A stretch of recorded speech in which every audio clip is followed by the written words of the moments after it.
Bizdən bu ədədin kəsr hissəsinin tapılmasını istəyir. Biz bilməliyik ki, ədəd bərabərdir tam hissə ilə kəsr hissənin cəminə. Deməli, mən kəsr hissəni tapmaq üçün ədəddən həmin ədədin tam hissəsini çıxmalıyam. İndi ədəd nədir? Ədəd bax budur. Yəni 9 çıxaq kök altında 29. Deməli, mən tam hissəni bilməliyəm ki, onu çıxım və kəsr hissəni də tapım.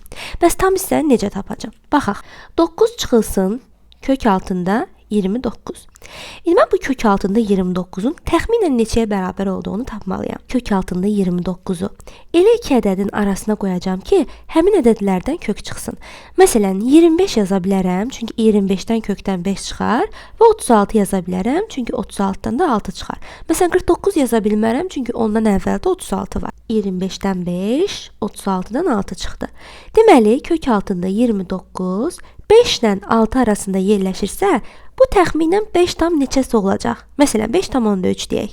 İndi baxaq. 9-dan çıxacam 5 tam neçənisə? Yəni, təxminən 5,3 deyək. O da təxminən 3,7 edər. 3,7-nin də, yəni 3 tam neçənin isə tam hissəsi nə edəcək? 3. Bu ədədin tam hissəsi 3-dür.